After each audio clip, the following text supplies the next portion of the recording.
Chapitre 17. L'ascension de l'armée de feu.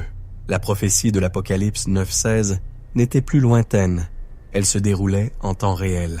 L'image de la bête s'était déjà levée, parlant, régnant, traquant les non-intégrés. Mais maintenant, elle avançait avec le feu. Ce qui avait commencé comme une adoration mondiale était devenu une guerre globale. La prophétie d'Apocalypse 9:16 n'était plus une métaphore, elle marchait. Dans cette région du monde, la diffusion commença. L'influence de la bête ne murmurait plus, elle rugissait. Les écrans du réseau d'unité virèrent au rouge. Des métropoles brisées aux camps désertiques calcinés, chaque flux actif fut capturé.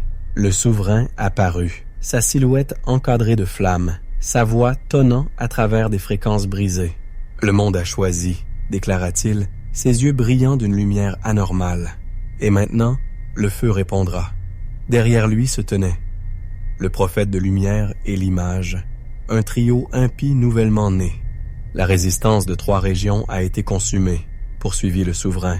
Les 10 sont devenus 7, et les 7 brûleront comme un seul.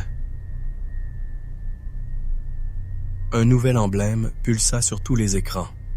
7 étoiles dans un cercle de flammes, avec des lignes de feu traçant des formations de bataille animées, de Pékin à Berlin, de São Paulo à Jérusalem. L'armée de feu s'est éveillée. 200 millions de cavaliers, forgés dans l'abîme, liés par des flammes suffocantes, chevauchés par des esprits libérés du temps, levés pour cette heure. Aucune frontière ne protégera les non-scellés. Aucun credo ne couvrira la rébellion. Le souverain leva la main. Ici, ce n'est pas l'annihilation, c'est la purification, intégration ou extinction, flamme ou allégeance. Ses yeux semblaient fixer chaque spectateur individuellement à travers chaque objectif. Ah, que la trompette brûle, que le feu parle. Le long de l'Euphrate, le rassemblement avait commencé. Secteur Delta 12. Le monde regardait quelque chose d'ancien remuer sous le lit du fleuve. L'Euphrate s'asséchait depuis des années, seule barrière naturelle retenant les armées, mais elles attendaient, comme si elles savaient qu'il disparaîtrait un jour. À sa place s'ouvrait une plaie béante, une faille dans la croûte terrestre s'étendant sur des kilomètres à travers ce qui fut jadis le cœur de la Mésopotamie. L'air au-dessus scintillait de chaleur et d'électricité statique. Des cendres tourbillonnaient dans le vent. Le ciel avait la couleur du fer. From the pit's edge, seismic relay drone recorded only distortion. Le son se brisait, la lumière se tordait et l'abîme vibrait d'une chaleur vivante, presque consciente. Puis ils surgirent, non pas en essaims comme des sauterelles, mais en rangs ordonnés, des soldats drapés de flammes, leurs armures noircies aux jointures rougeoyantes. Leurs visages n'étaient que des vides, casques sans yeux, bouches crachant du feu. Derrière, des bêtes monstrueuses, mi-lions, mi-serpents, crachaient fumée et flammes bleues, leurs cavaliers fondus dans leur selle, tenant des rênes d'os et d'ombre. Une voix tonna depuis la fosse, grave et indéchiffrable. Un ordre absolu auquel ils obéirent. La terre trembla sous leurs pas. Les bataillons s'étendant le long de l'Euphrate asséchés, vers l'est, l'ouest, le nord jusqu'aux terres de Gog et le sud vers les anciens champs pétrolifères de Babylone. Les satellites s'éteignirent. Les flottes de reconnaissance d'unité disparurent, incapables de percer le voile électromagnétique jaillissant de la porte de l'Euphrate. À Pétra, les éclaireurs de la résistance hurlaient des alertes, mais les données devenaient folles. Signatures thermiques entremêlées, échos temporels défiant la logique. L'armée ne se contentait pas de se former. Elle se multipliait, se fracturant à travers les lignes du temps. À chaque écho de trompette, d'autres émergeaient de l'abîme. Sous le Caucase, une technicienne russe, fixant son écran, murmura « 200 millions ». Le nombre restait fixe, implacable, tandis que la 6e trompette résonnait comme un chauffard de colère. Dans la voûte Oméga, sous Pétra, une lueur ambrée pulsait doucement. Evelyn s'enfonçait dans l'archive secrète, Jonah à ses côtés. Il marchait plus lentement, le souffle court après des heures à déchiffrer les parchemins. Mais son esprit brûlait d'une clarté nouvelle, plus vive que jamais. Mais Cette salle est plus ancienne que les voûtes d'en haut, dit Jonah, effleurant la pierre. Pas des reliques ossées de Qumran y furent cachées lors de la dernière grande dispersion, avant les Romains, avant la chute de Pétra. Ce qu'on voit aujourd'hui, ils l'ont vu à l'époque. Le corridor s'ouvrait sur une archive basse, taillée dans la roche comme une chambre pulsante. Un filament solaire courait au plafond, éclairant des étagères de verre et de cuivre en spirale, remplies de parchemins scellés, de glyphes esséniens et de noyaux de données magnétiques. Myriam les attendait, les mains tachées d'encre et d'huile. Le dernier saut du parchemin d'Hermon a réagi à la vague de l'Euphrate, annonça-t-elle, tendant à Evelyne une petite tablette d'obsidienne. Une projection s'anima à sa surface, un enchaînement de symboles mêlant hébreu et code vibratoire. Evelyne cligna des yeux. Ce n'est pas juste du texte, c'est une vibration.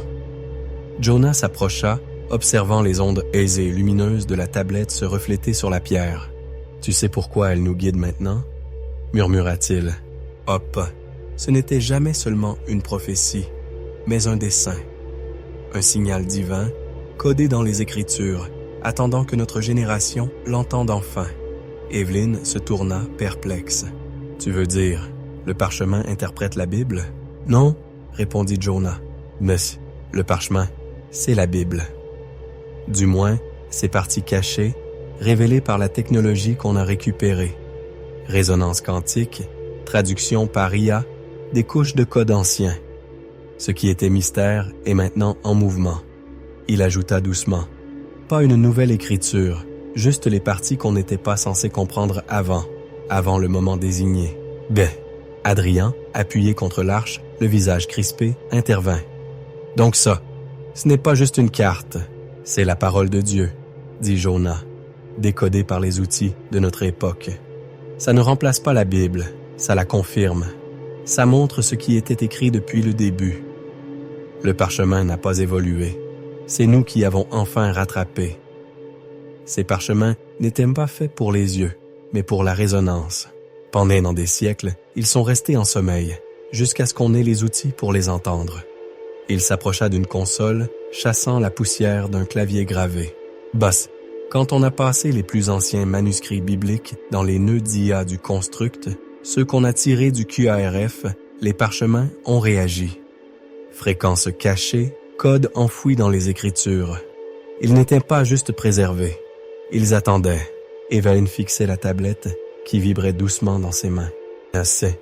Donc ce n'est pas une nouvelle prophétie. » Jonah secoua la tête. « Non, c'est l'original, révélé à travers le prisme de notre temps. Le parchemin n'ajoute rien à la Bible. Il déverrouille ce qui a toujours été là. Il ne parle pas à part de la parole, il parle à travers elle. » Adrien, émerveillé, murmura. « Alors, ça ne nous guide pas seulement. » Jonah le regarda. C'est le dessein de Dieu, décodé. Pas du mysticisme, mais des mathématiques divines. Il activa la console de résonance, où la pierre ancienne fusionnait avec des circuits Janus. L'écran s'alluma, la forme d'onde de la tablette se synchronisant avec le ton de la salle. Un bourdonnement grave emplit l'espace. Puis, une autre voix surgit. Les yeux de Jonah s'écarquillèrent soudain. Elle lit la couche suivante. La projection s'affina, révélant une tapisserie d'images en mouvement. Une montagne en feu s'écrasant dans la mer, un parchemin scellé de flammes passé entre des témoins, une tour de lumière dans le désert entourée de 7 échos tournoyants, et enfin, un ange colossal, drapé de nuages et de flammes. « C'est l'impulsion Oméga », dit Jonah, la voix calme mais assurée. Un signal reliant chaque jugement à la révélation finale. Le schéma n'est pas aléatoire. Il compte les instants jusqu'à l'ouverture de ce parchemin, jusqu'au tonnerre de la voix ultime. Myriam s'avança, désignant un nouveau fragment traduit automatiquement sur la projection. Ses coordonnées pointent vers le mont Sinaï, mais pas celui d'Égypte. Jonah acquiesça lentement. Bien, il y en a un autre. Un site frontalier ancien, nommé Ar-Kavod dans les fragments de la mer morte. La montagne de gloire. C'est là que le schéma s'achève. Evelyne abaissa la tablette, sa voix ferme. Alors c'est notre prochaine destination? Dehors, le vent gémissait faiblement dans les tunnels, comme une voix résonnant à travers le temps. Le parchemin n'était plus endormi. Il était l'écriture dévoilée, une révélation divine éclairée par la technologie. Et il guidait activement.